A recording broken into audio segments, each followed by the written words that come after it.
Welcome to our Fireside chat on the intersection of Latine and women-owned businesses. I'd like to thank everyone for coming today to hear our two amazing Latine businesswomen tell their stories and pass on their advice. But now let's go ahead and meet our two lovely speakers.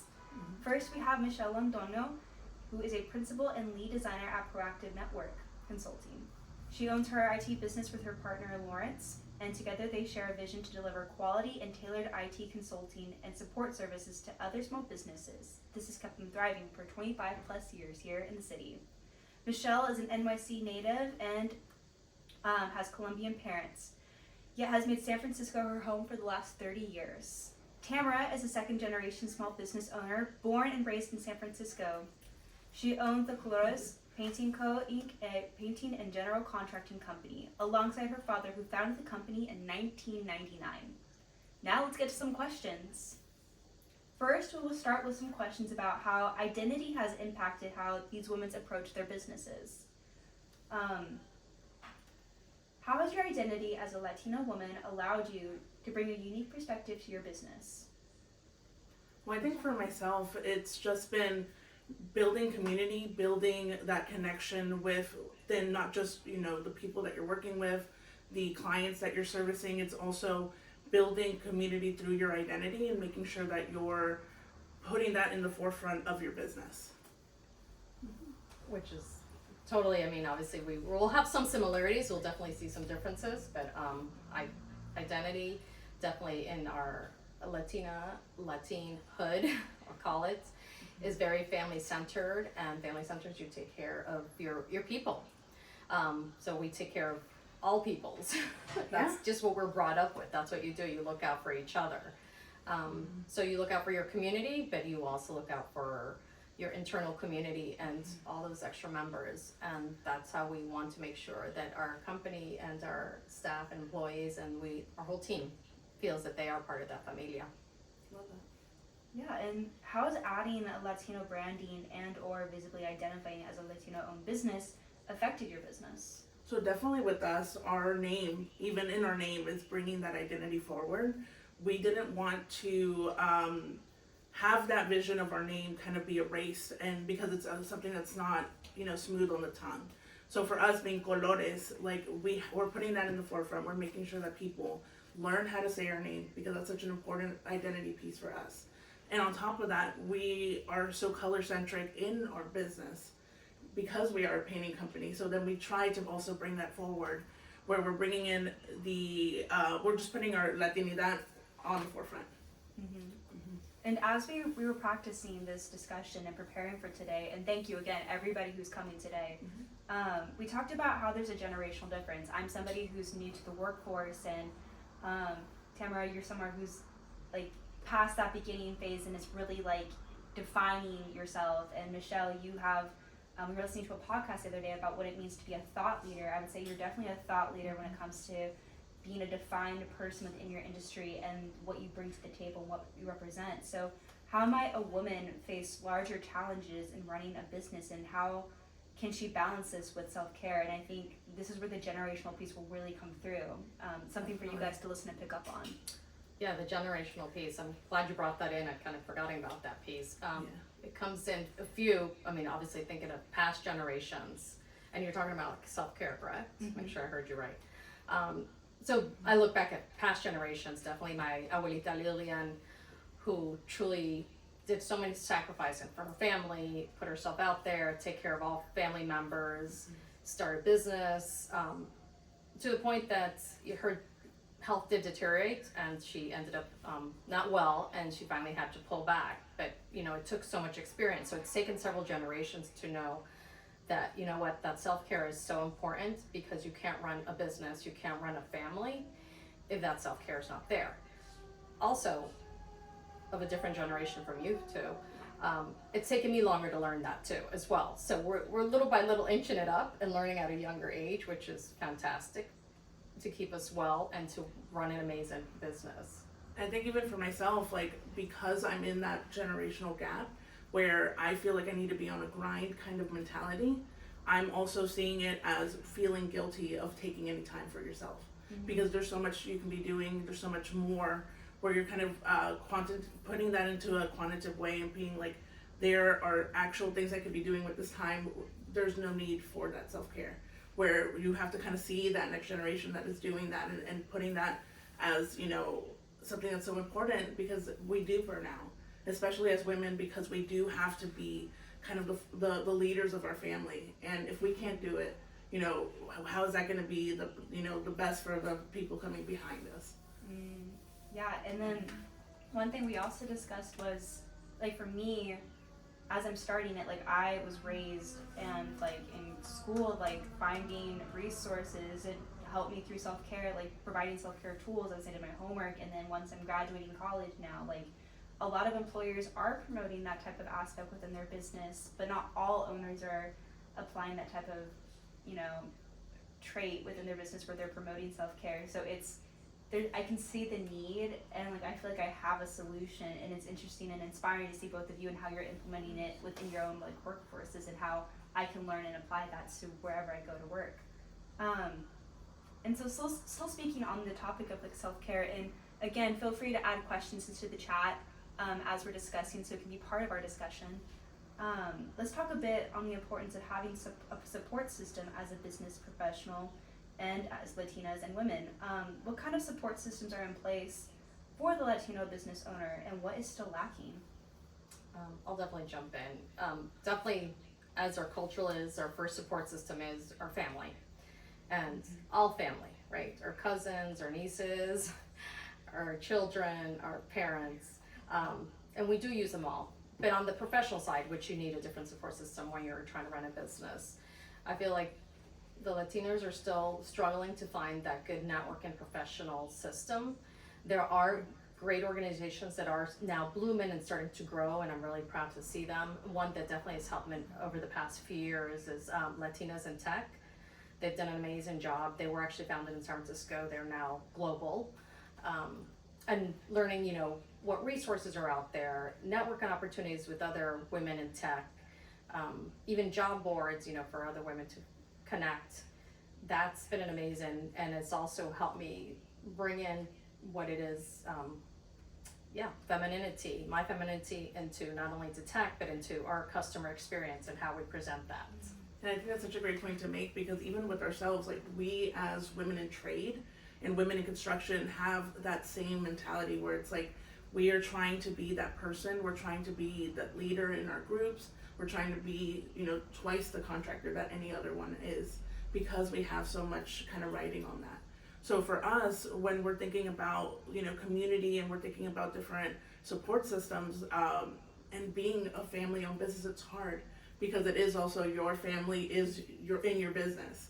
So I work with my family and I work with my partners, and a lot of the times it's just finding kind of that middle ground where you're not taking work home, you're not taking your personal into your life, and just kind of making those clear boundaries. And that's just a really big part of, you know, how I also promote myself, is just making sure that I'm advocating for myself and pushing for, you know, women in tech and women in all these different trades. But it's just making sure that we have that self-preservation as well. Yeah. So what advice or gold nugget can you give a woman thinking about starting a business? You talked about, like, advocating for yourself. What might that look like? In what way in your spaces? So definitely finding a community within organizations like Women in Tech, or, you know, I'm a part of an organization called Polka Dot for Women, and that's also multi-tiered, nationwide organization that, you know, kind of helps you from the beginning and end of your project, or beginning and end of you starting a business, where it's possible you can be kind of bouncing off the idea of how profitable your idea or your business may be. So definitely finding a community that can help you and kind of give you guidance, depending on if you're starting a business, if you're already in a business, or you're looking to transition. So another question relating to a business. How do you protect your business that's different from a non-Latine business? Such a great question. Protect it. Mm-hmm. As in, I guess, like, your identity, or in ways that are different from a typical workplace. I think with us is just making sure that our branding is very, you know, it's not something that you kind of leave up to being able to be poached. It's very much having to have those places or those checks in places where you're making sure that your name is not being used in a way that it could be kind of misconstrued out in the world. So definitely making sure that you're checking and making sure that you're protecting your social medias and you're protecting like kind of your intellectual property. It's especially because we have that ability to be poached at any moment for our ideas. Absolutely. Yeah. I mean, and another, definitely being IT and tech, we have a lot of high risk liability. So unfortunately, insurance is definitely part of that, and there are other things, and safety guards that we need to be aware of. That's where my partner is amazing. He loves reading contracts and really knowing that fine print. So having extra eyes to really understand that. Yeah, you guys are so inspiring. I learn a lot practicing, speaking with them, being here today. Yeah, you guys are incredible. So if we could pivot now to talk about how your cultural values have influenced how you choose to run your business, how does your culture influence your business values? I think with myself, it's been one of those things where we see that we're in a community, we're in the mission right now, and we've always just been trying to be mission centric.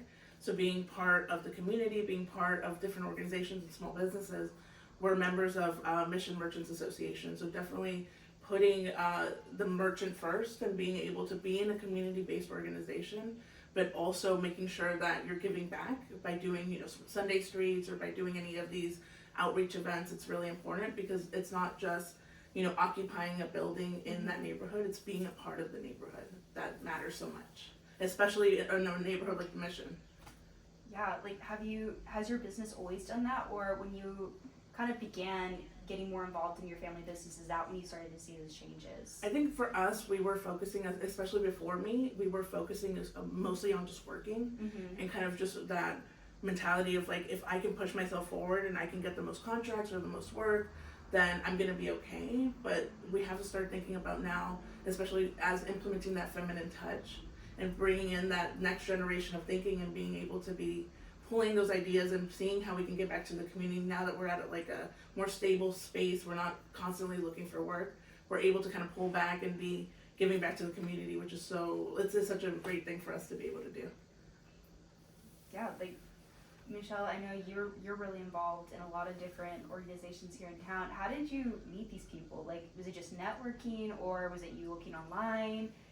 I know you're involved in your dance group. I feel like a lot of the people that you've met and you've networked with are like following your own passions, with health related things, like moms and friends. Like, I feel like the most unexpected connections are made that way. Definitely unexpected connections. I mean, and that's a lot where, right, you go back to the culture values, is that community building and how do you build community? And there's so many different ways and so many, you can do it through formal organizations, you can do it through informal organizations. Did you create a mom's group? Great. Or your mom's knit, that's your immediate group, your immediate community, but it can expand, obviously, citywide. And that's the whole idea behind La Familia. How can you expand that familia and how big can it get? And that community keeps growing. Right now we've continued and we've been based in the financial district, and so that has been definitely part of that. But now we want to see a little further out downtown, and what does that look like, and all those different centric circles. How can we keep growing them? Yeah, and how does seeing a Latina businesswoman like you affect others thinking of following a similar path? You were talking about like reaching out to those groups, and I'm sure you've inspired like a bunch of women along the way.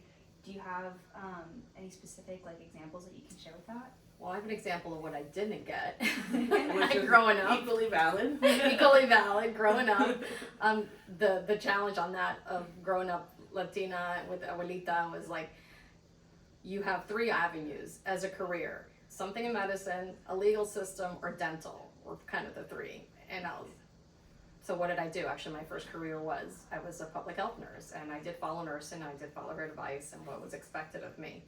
So if I had had the chance to be exposed to so many other careers, I would have had other options, or at least I would have known of them, and maybe I would have still followed nursing, because I still did love it, but I would like to know what those other options were. Exactly. That there's so much out there. And you make such a great point about what is expected of us. Because definitely for myself, my expectation was, you are going to be a part of this family business. You don't get a say. And most, especially with, a Mexican background, we do have either one or two avenues. You're either a homemaker or, you're working in some type of like family business, be it a restaurant, be it a construction company or any other field. You are expected to kind of be that person to push your family forward. But especially in such a male-dominated field, you're feeling like, well, and I have to work twice as hard. I have to be the best in this field, and I have to be what is expected of me. Yeah, and growing up, I mean, I'm really lucky to have such an amazing example like you. I mean, you've definitely inspired me and helped me identify things that were roadblocks in my life, and I'd be like, that's definitely not a thing. And then you would explain even more like, no, like this is what self-care is. This is where you can start. Like this is little ways for me to push myself, and it definitely like made an impact in my life. I'm like, okay, like this is the marker. Like this is where I need to reach, and I can't imagine what that would have been like without you. Like I'm hearing these stories, and I'm like, that sounds like so unreal. It's like, me telling my younger brother or younger cousins what, a VCR player is, type of thing. And so speaking of like family, both of you have very unique work environments where you work with your family members and you are working a family-owned business. So what does it mean to pass on like a legacy business? Well, especially for us, like starting in '99, I started helping my dad when I was around 11. And it started with child labor, obviously, but definitely just helping him during the summers, being there, anytime I would come out of school, it would be kind of seeing that worry of being a small business owner in the beginning, seeing how that affected my family, and just making sure that I could do anything to kind of alleviate that. So for me, it was always wanting to kind of alleviate that from my parents' burden, and being that person to kind of learn the next trade or learn a skill that can really propel this business forward. So for myself, my journey into this career has been, as a teenager, you're always going to be like, oh, I'm not going to work in the family business. I'm going to do anything but, So I had that mentality. I started working at Chase and started working through kind of the financial district, and just seeing how, finance was going to be my route. And I learned a lot of information and really good, small business, things that were important to know as a small business owner, which is like making sure that you know about your loans and you know what kind of avenues and access to capital you can get. So from us, making sure that we shifted that change over to, I learned all this valuable information from like a bigger company, and I could be using that great information and bringing that to my family business. So that definitely ended up being that next transition from, I have this great information, this is during the pandemic, let's shift that now to bringing those great lessons over. Well, and I did want to touch on legacy, because I haven't brought that up in a while, but legacy, obviously, we also have a family business, and we don't know what the future is, like, will they carry on the business that is, but what we did leave already as a legacy is the experience of being in a business. What does that mean? The knowledge our children have taken has been their legacy. What does it mean to run any business or all the workings inside? So regardless if they ever physically come back in, I know they've taken that experience with them, as maybe you have. Yeah.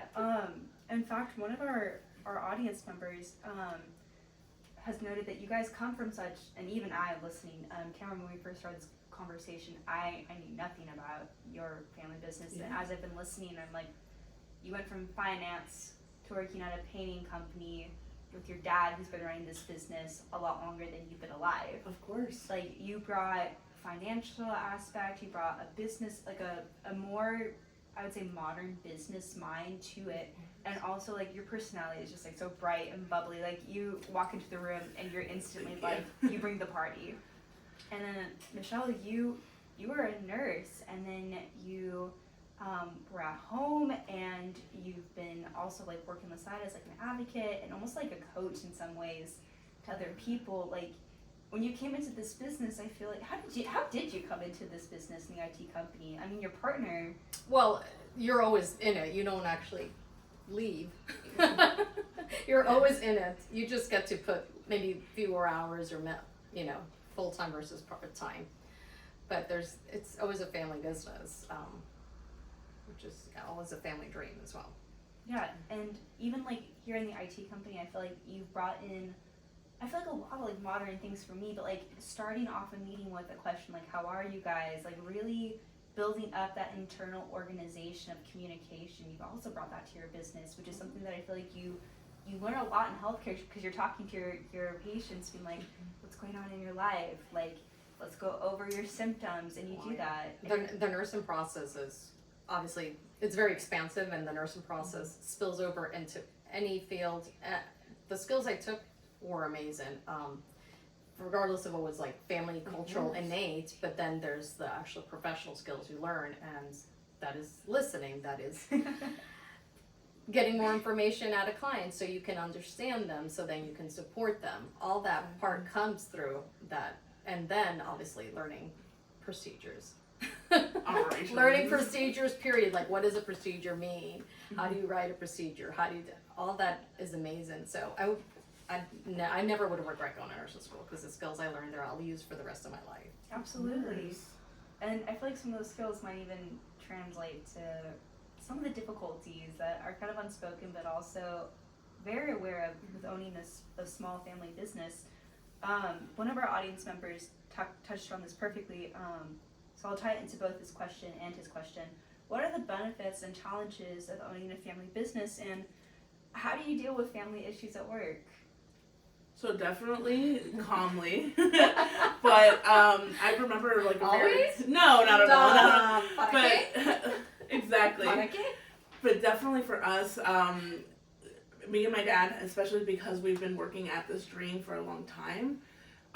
For me, it's always been like, okay, we have this dream. I understand why it's so important, but at the same time, you have that resentment also of like, I could have done this or I could have done that, and then you have that feeling of like, there will be days where it's a little bit harder to accept the dream or accept that goal, because you kind of have that resentment and you have to work through that, and that's where that self-care kind of comes in.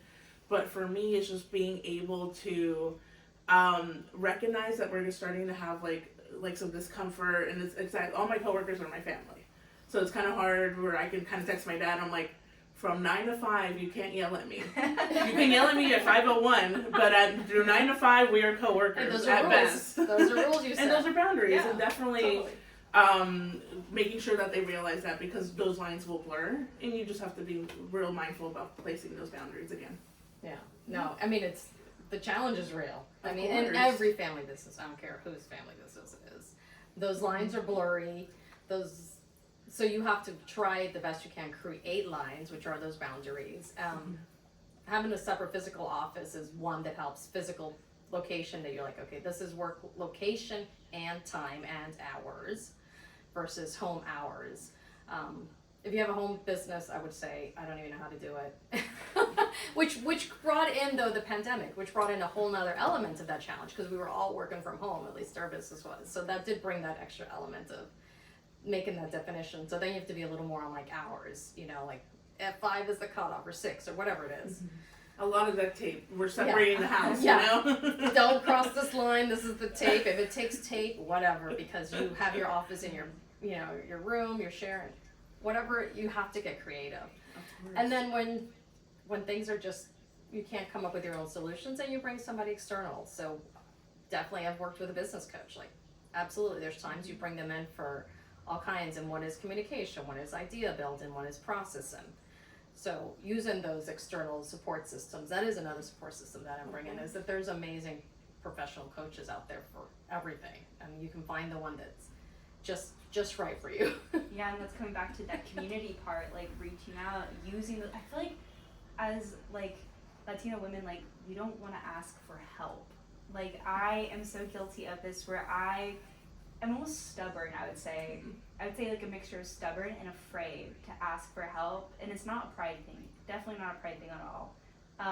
But it's like I will dig myself into this hole because I refuse to ask for help, and then once I'm like, in my grave, that's when I ask for help, and I feel like you get even more shamed for that. So you guys are definitely inspiring me to like reach out, ask for help, and stay, not to like call out your business name, but stay proactive and Plug it in. just rely on all those people. Of course. And Yeah, and there's all kinds of really cool networks out there. I did tap into a new one last year, which is amazing. A new network. It's actually called Women of Color Thrive, and so I will plug my coach and her collective in. And they've continued to be a support system. So finding in different communities you can plug in for that. So that's great. So that's for my obviously professional business support system. And there's also another really great resource. We've applied this year. Hopefully we get it in the fall. But definitely LBAN, which is an extension through Stanford, and just being a part of the university, and it's also very Latino focused. It's being given those resources, and there's a lot of great companies that have excelled through that program. So definitely checking out those programs, really great resources. so we have another really great. We have a question for the name again. What was the name again that you just mentioned? It is LBAN, LBAN. It's a program through Stanford. Yeah. We have another great question from our audience member. What change have you brought to the business that you are most proud of? That's such a great question. I think for us, it's doing just community outreach. I think that's been a really big plug for us because it's also kind of like a team building because we're going out and kind of taking off the contractor's hard hat, just taking that off real quick and being a community member, being a mentor, being all these different aspects of who we are, and especially in these communities where we're a part of. Mm-hmm. So definitely bringing that into the company, and also bringing in like outreaching within ourselves. Like there's just been a lot of even for our employees, just being able to understand kind of who they are, why they understand and support our dream, and just being sure that their health care is being taken care of, their 401ks, their all these great things that any company should be, but just making more focus towards the employee than just, we have a checklist, we finished it, we have, insurance and this and that. But definitely just getting to know your employees more and making them a part of your dream. And that ties in with another really good question. You guys are killing it with the questions. Keep them Thank coming. you. We have time. I promise for them. It's what makes this discussion even more unique and special. We have a question. So going off of like what you've brought into your businesses, this might be a challenge because I would say like you guys have a very unique group of people that work with your business. Is language ever a barrier in your business with some of your employees? Should they? One of our audience members is asking, should I speak in perfect English? Like when you're talking about bringing and representing your employees out in the community, is that ever a barrier for them? So definitely, especially when we're talking about trades and construction, that a lot of the legal kind of work, a lot of like Cal OSHA, a lot of the things that we have to do in our logistical side is already in that English-Spanish combination. So definitely knowing that, because a lot of our clients know that we're a Latino company, we always try to have like a foreman that is able to speak in perfect English and communicate with a client if they're not comfortable. Maybe speaking with someone that's not, their English isn't the best. But definitely we lead our team in Spanish. We work on site in Spanish, and that's usually kind of whatever's most convenient for our client and also convenient for our employees, because it is that dual. So definitely we'll be able to. You supporting your staff, Exactly. which you absolutely need to, and that's part of what the love you're saying. You share with them. Of course. Your support for them. Absolutely, I love that. Michelle, we didn't hear your response. One of our audience members again is asking, what is the thing that you're most proud of for bringing to your business? I would say actually very similar lines. It's company culture. Company culture, which you could tell, it's something we take care of, right? Being, again, our intersection of womanhood and Latinahood. I definitely focused on that strongly, I would say maybe 6 years ago. Tech is different, right? Tech can be a little abrasive in some companies. I didn't want to see that. I wanted to make sure they definitely felt the love, and we could stay and not worry about, I guess, miscommunication, working on that piece always, and that's constant.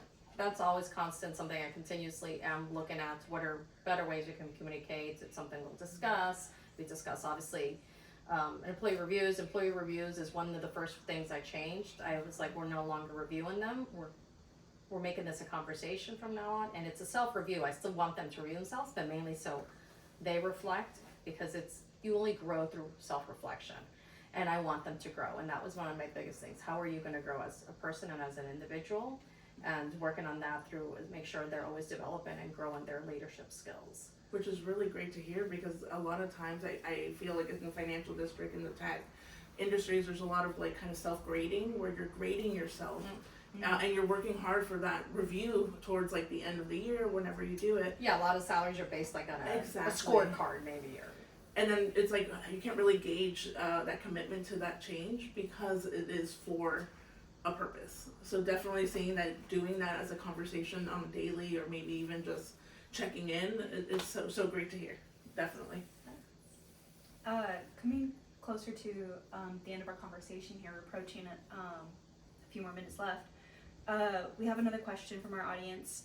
How do you inspire other Latina women looking to start their own business? Like I've mentioned to you, like I have a dream of like one day start my own business, and I'm really fortunate to have such amazing people to like maybe potentially help me with that one day. What type of advice would you give about starting from ground zero? Like what advice? So definitely within the conversation of starting a business, knowing your Office of Small Business is so important. They work, in the permit office now.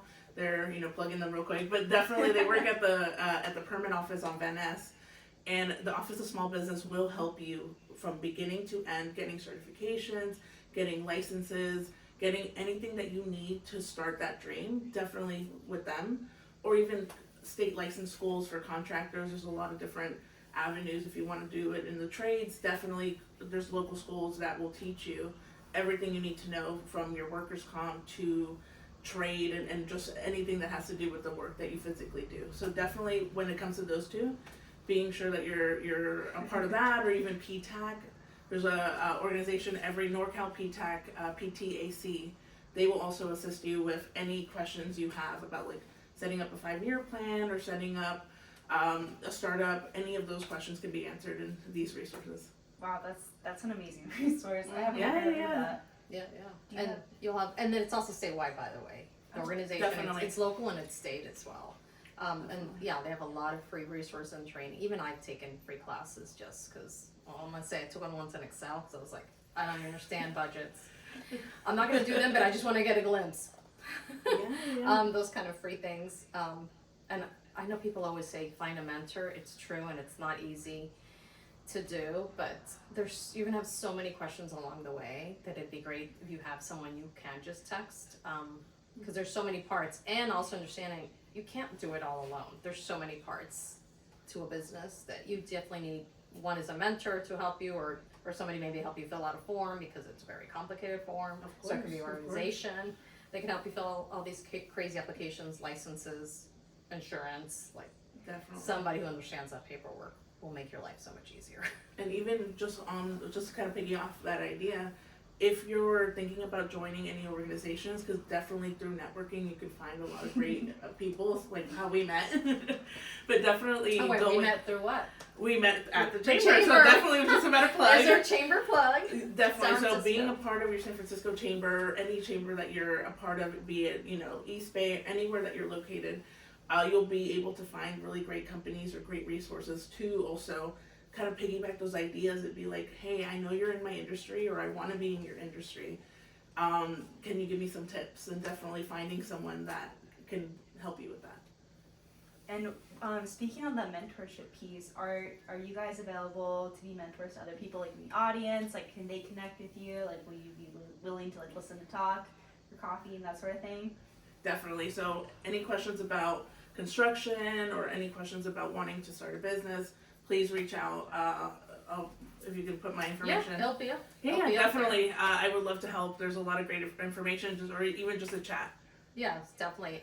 We're both on LinkedIn, so that's kind of easy. It's kind of easy for me also just because I can track messages versus emails. We'll get lost in work emails, in the email dungeon, we should call it. But yes, LinkedIn's probably the easiest to reach out and get questions and do coffee chats. Yeah, and this is a great reminder for everybody to drop in your LinkedIns, your social media profiles, whatever you want. This is a community. We're here to promote that and share that. So please feel free to share that. Tamara's and Michelle's information will be linked on Was shared. a graphic, shared, and then also like feel free to like follow them right now. They'll be around for other small business events the rest of the week. There we go. Definitely, and then Friday we do have our small business closing party. So definitely, if you guys haven't registered yet, Small Business Week closing party at the Hibernia. Yes, the bank. Yeah. So definitely. So come find us. We're both there, so that's another opportunity. Just come talk to us. Of course. And you guys have been really great answering questions, asking questions throughout this chat. Now that we're at the last 5 minutes of our chat, I'm going to open the floor to our audience again. Let us know if you have any questions that you may have for our speakers or reflections from our discussion and how it's impacted you. So yeah, floor's open to you guys. If not, I'm going to take advantage of it and ask some more questions that we did not practice. So this should be interesting. I'm going to let that go for a few more seconds.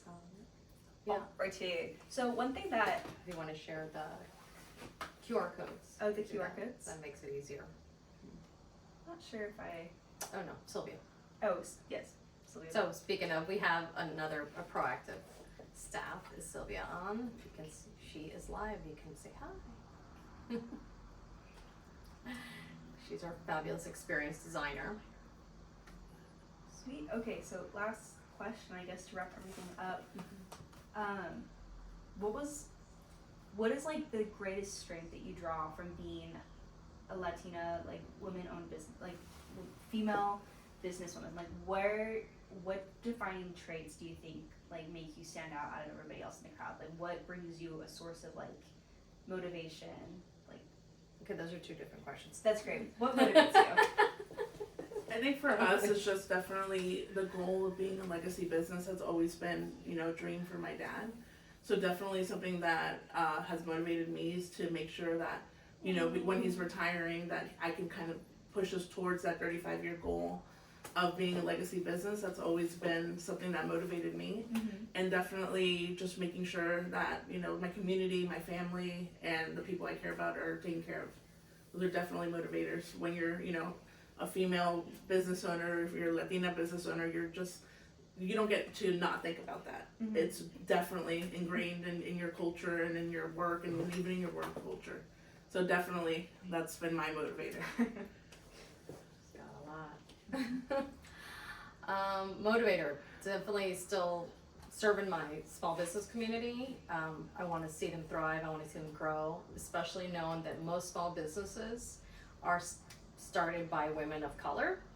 They're the fastest growing segments nationwide. I want to see them successful and knowing that we can support them. Yes, it could be through tech or maybe in another way in some community environment, mentorship. Anyway, there's so many ways that we would love to continue to do that support, including through our philanthropy work, which varies, from volunteer to some donations to whatever it is. So lifelong commitment to philanthropy personally as well as an organization. Love that. Oh my gosh, that's a perfect way to wrap everything up. We are at the 11:44 minute mark. Thank you everybody who has come and attended today. We are looking forward to seeing you later on in the week. I've learned some valuable lessons from our two wonderful speakers. Again, don't forget to check out both of their businesses or hire them for your business. I promise it will benefit your life. And don't forget to check out both of their businesses. The social media handles and websites for both businesses will be up on the screen or in the chat. Thank you so much everyone for coming, really again. Thank you. Yeah, we truly appreciate your guys' time. Thank you. Thank you.